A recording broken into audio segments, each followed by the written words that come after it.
I'm doing this, I'm going to explain this video before I go into other details about the ankle weights, because it's very similar to what I did with the band. Actually, it's pretty much the exactly same thing, but this is something more along the lines of what you would do once you're warmed up and you're actually training flexibility and actually training, you know, to stretch further as opposed to just warming up. So I'm going to go into seal stretch, and it's literally the same exact thing. The only difference is that instead of the bands, you're using the weights, and the weights are going to push you down as opposed to pull you down. I feel like there's a difference. And it is about 18 pounds on each hand, so it's going to be a lot more intense. What I'm doing is I'm putting one hand back, and that'll put enough weight that counter it enough that I can lift up the other hand without having too much trouble. And so I'm kind of just relaxing there right now. As you can see, it's pretty easy when you have the weights to not fall backwards. And I actually have weights on my ankles too, which will make it easier to not fall backwards. But now that I'm warm, I can actually bend off further back. And really just exhaling and let the weights take you down is all it takes. Just make sure that you do simple things like keeping your arms straight. You don't want to have your arms bent. I do bend my arms at the end when I'm about to come out. And like what I do right there, you can grab your feet, grab your feet and then try to straighten your legs, and that'll also help intensify the stretch. And just the simple fact that you have weights on your wrist will make it easier to arch. Next up for the ankle weights, I'm using the smaller ankle weights for this one. My back, I didn't really feel like going too intense, although it was intense anyways.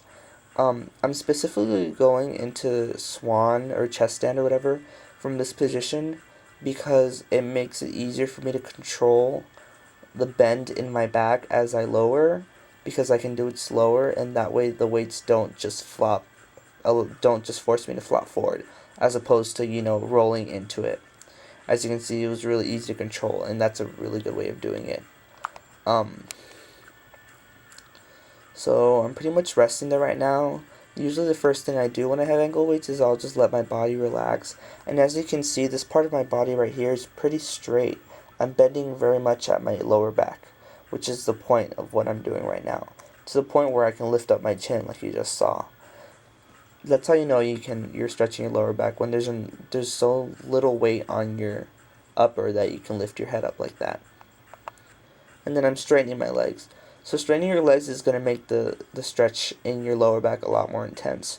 Just make sure that you're really controlling it, because when you have your legs straight, it's going to be a lot easier for your back to bend forward, and you just really want to be careful because it can mess you up if you go too far before you're ready. And so now I'm taking the stretch into my lower. And so what I'm doing here definitely looks awkward, I'm not going to lie. Probably looks like I'm not very flexible, like I'm just cheating. I'm on my tippy toes, my chest is off the ground, but that's on purpose. The stretch is very good if you have a lower back. The idea is that I'm going to try to explain this without confusing people. So first of all, the fact that you have your ankle weights is going to help, because it's going to keep your feet from coming off of the ground. And it's okay if you're in tippy toes for this part, it really is. But the idea is that you want to get your knees over as much as you can. That way you're on your chin, right? And what's going to happen is I'm going to try to I'm going to try to emphasize the stretch on my neck. So you'll notice that my chest is never really going to go on the ground, because I'm really trying to isolate the stretch so that it goes straight into my neck. And I'm doing that by keeping my knees forward, and going on my tippy toes helps with keeping the knees forward. Also, I'm going to keep my feet close to my face. Notice how my knees went very forward like that. That's how you know the stretch is going to go into your upper. Okay, and then I move my feet forward like I said I was. And all the stretch is going into my neck right now. Just be really careful with this, because this can really damage you if you're not careful or you take it too far. And slowly just bring your chest down, because now at this point I'm on my chest. At one point you'll notice that my feet look like they're hopping or like they're spazzing. Where is it? Right there. Yeah, right there. What I'm doing is I'm putting my feet together in front of my face on my tippy toes, and then I'm bringing my knees together, and that's really, really, really going to work on your upper. And so now what I'm doing is I'm shifting the weight back into my lower back, and I'm bringing my hands forward, okay? And now I'm going to straighten my legs. This is going to be a very, very, very intense stretch, especially if you're able to keep your legs straight. It's really going to intensify the stretch if you keep your legs straight. And if it's not as intense, if you don't want it as intense, go ahead and bend your legs the way I'm doing right now. And the heavier the weights are, the easier it'll be to do this, but also the heavier are, the more intense it'll be. So for example, with the other ankle weights I have, I can't straighten my legs because it's way, way, way too heavy for me.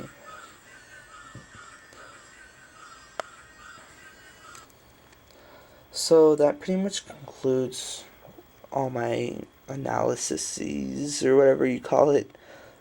Also, I saw a video of a guy, I want to say this really quick, practicing M, so he doesn't have it yet. He's doing it like in his like basement living room type thing. I don't know, that's kind of what it looked like. And it reminded me that I kind of figured out a way to work on that stretch without necessarily doing it, so kind of an assisted way of practicing it so you can get used to it. So I'm definitely going to make a video at that. So watch out for that video, because I know M is a really popular move, despite the fact that it's a really hard move and not many people can do it.